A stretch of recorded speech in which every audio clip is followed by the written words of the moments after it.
جمال الوجود بذكر الإله وتصفو الحياة بنور هداه.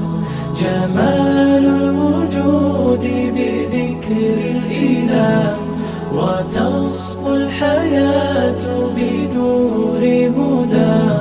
وتطلب نفس له طاسا. السلام علیکم ورحمۃ اللہ وبرکاتہ. نحمدہ ونصلی علی رسولہ الکریم. اما بعد. میں ہوں یامین ملک اور آپ دیکھ رہے ہیں میرا یوٹیوب چینل فہم و عمل. چینل کو سبسکرائب، لائک اور شیئر بھی کریں اور بیل آئیکن کا بٹن بھی دبا دیں. ہم قرآن کے الفاظ کا لفظ مطلب ان کے روٹ ورڈ یعنی مادہ کے حوالے سے سمجھنے کی سعادت حاصل کر رہے ہیں. گزشتہ سبق میں ہم نے سورہ بقرہ کی آیت نمبر 4 کا لفظ ترجمہ پڑھا تھا. والذین بما انزل الیک، اور یہ متقین لوگ وہ ہیں جو ایمان لاتے ہیں اس پر جو آپ کی طرف نازل کیا گیا یعنی قرآن. والذین یؤمنون بما انزل الیک وما انزل من قبلک وبالآخرۃ ھم یوقنون. تو اس آیت میں متقین کی جو صفات بیان ہو رہی ہیں ان میں سے ایک صفت یہ ہے کہ وہ اس قرآن پر بھی جو نبی کریم صلی اللہ علیہ وآلہ وسلم پر نازل کیا گیا اس پر ایمان لاتے ہیں، اور قرآن سے پہلے کی جتنی بھی کتابیں اللہ کی طرف سے نازل کی گئیں ان پر بھی ان کا ایمان ہے اور وہ آخرت پر یقین رکھتے ہیں. تو قرآن چونکہ ہمارے ایمان کا حصہ ہے، ضروری ہے کہ پھر ہر اہل ایمان کو قرآن کے بارے میں مکمل معلومات ہونی چاہیے. تو آج میں آپ کے سامنے قرآن کے تعارف کے حوالے سے چند معلومات رکھنا چاہوں گا. اللہ تعالیٰ نے سورہ بقرہ کی آیت نمبر 2 میں ہی قرآن اور قرآن کا تعارف کرا دیا. ذالک الکتاب، یہ ایک الکتاب ہے، القرآن ہے، لا ریب فیہ، جس میں کسی شک و شبے کی کوئی گنجائش نہیں، اور اس کا مقصد ہے ھدی للمتقین، متقین کے لیے باعث رہنمائی ہے، باعث ہدایت ہے. تو اللہ تعالیٰ نے اس قرآن کا تعارف بھی کرا دیا اور اس کا مقصد بھی بیان کر دیا. پھر ایک دوسری جگہ میں اللہ تعالیٰ نے اس قرآن کے بارے میں فرمایا انا انزلناہ فی لیلۃ القدر، ہم نے اس قرآن کو لیلۃ القدر میں نازل کیا. تو قرآن کے بارے میں اللہ کی طرف سے یہ جو سند ہے کہ یہ اللہ ہی کی طرف سے نازل کردہ ہے، اور اس میں کسی شک و شبے کی قطعاً کوئی گنجائش نہیں، کیونکہ یہ رب العالمین کی طرف سے نازل کردہ ہے. اور پھر یہ لیلۃ القدر میں نازل ہوا. پھر اس قرآن کو نازل کرنے والے، لے کر آنے والے جلیل القدر فرشتے جبریل علیہ السلام ہیں، جو اللہ کے حکم سے اس قرآن کو اللہ کی طرف سے آہستہ آہستہ کر کے نبی کریم صلی اللہ علیہ وآلہ وسلم کے دل پر اتارا. تو اس قرآن کو جبریل علیہ السلام کے ذریعے سے اتارا گیا. پھر یہ قرآن صاف عربی زبان میں ہے، یعنی ایسی واضح زبان ہے کہ جس کو سمجھنا انتہائی آسان ہے۔ خود چونکہ نبی کریم صلی اللہ علیہ وآلہ وسلم کی زبان بھی عربی تھی، تو قرآن بھی عربی میں نازل کیا گیا، کیونکہ اس وقت کے جو مخاطب لوگ تھے ان کی زبان بھی یہی تھی، عربی۔ تو یہ عربی زبان میں نازل کیا گیا، اور پھر گزشتہ جتنے بھی انبیاء اور رسول ہیں ان کی کتابوں میں اس قرآن کے نازل کرنے کا ذکر ہے، یعنی اس قرآن کے بارے میں ان گزشتہ کتابوں میں بھی اس کا ذکر ہے۔ پھر یہ قرآن 7ویں صدی عیسوی میں نازل ہوا، اور اس وقت نبی کریم صلی اللہ علیہ وآلہ وسلم کی عمر مبارک 40 سال تھی، یعنی 40 سال کی عمر میں آپ پر وحی کا نزول ہونا شروع ہوا۔ اور پھر قرآن کے بارے میں ہے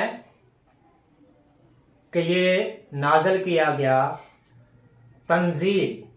تنزیل سے مراد کہ تھوڑا تھوڑا کر کے بتدریج آہستہ آہستہ یہ قرآن نبی کریم صلی اللہ علیہ وآلہ وسلم کے دل پر اتارا گیا، اور پھر 23 سال کے عرصے میں یہ یک بار نبی کریم صلی اللہ علیہ وسلم کو قرآن نہیں ملا، بلکہ 23 سال کے عرصے میں تھوڑا تھوڑا کر کے نبی کریم صلی اللہ علیہ وآلہ وسلم کے دل پر نازل ہوا، اور جبریل علیہ السلام کے ذریعے سے نازل کیا گیا۔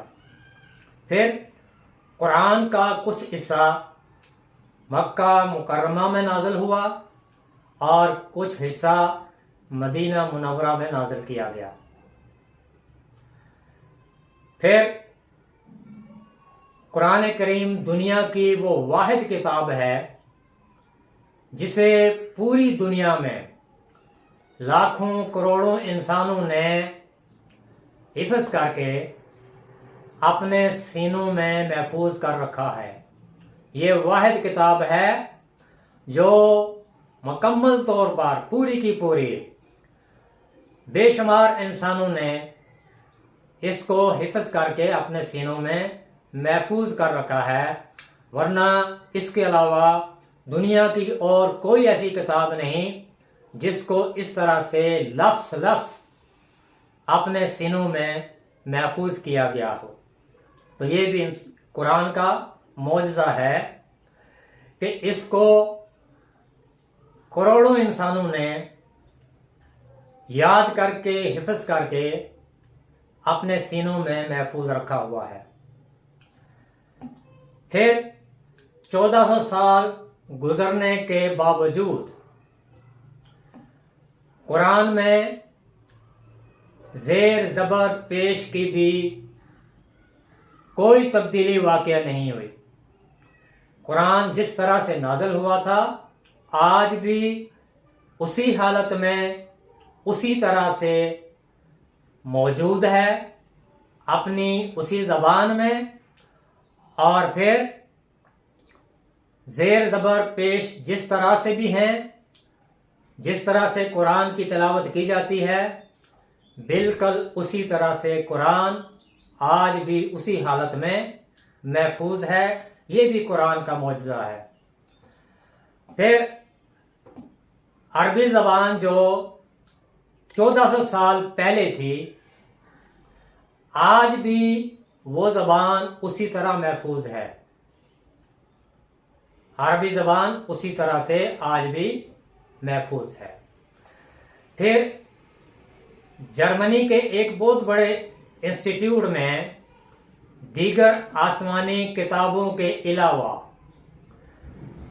ہزاروں کی تعداد میں دنیا کے تمام ممالک سے قرآن کریم کے نسخے جمع کیے گئے اور ان سب کا موازنہ کیا گیا۔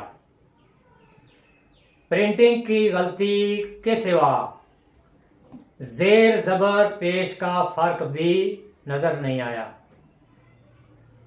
یعنی اس قرآن کو جب اس کا موازنہ کیا گیا، دنیا کے کونے کونے سے قرآن کے نسخے منگوا کے پھر ان کو ٹیلی کیا گیا، تو پرنٹنگ کی غلطی کے علاوہ قرآن میں کسی طرح کا کوئی فرق ثابت نہیں ہوا۔ یہ قرآن کا یہ بھی معجزہ ہے۔ پھر قرآن کس طرح سے جمع ہوا، اس کے بارے میں انشاءاللہ آنے والی ویڈیو میں آپ کے سامنے اس کی تفصیل بیان کروں گا، چونکہ قرآن کے تعارف میں اگر میں ایک ہی جگہ پہ تمام تفصیلات بیان کروں تو یہ ایک لمبی ویڈیو ہو جائے گی، لہذا اختصار کے لیے قرآن کا جو تعارف ہے اس کے حوالے سے یہ میری پہلی ویڈیو ہے۔ باقی تفصیلات کہ قرآن جمع کیسے ہوا، یہ ساری کی ساری تفصیلات انشاءاللہ میں اپنی دوسری ویڈیو میں آپ کے سامنے پیش کروں گا۔ اللہ تعالیٰ ہمیں توفیق عطا فرمائے کہ وہ ہمیں قرآن سے جوڑ دے اور قرآن سیکھنے، سکھانے اور اس پر عمل کرنے کی توفیق عطا فرمائے۔ سبحانک اللہم و بحمدک، اشہد ان لا الہ الا انت، استغفرک و اتوب الیک۔ السلام علیکم ورحمۃ اللہ وبرکاتہ۔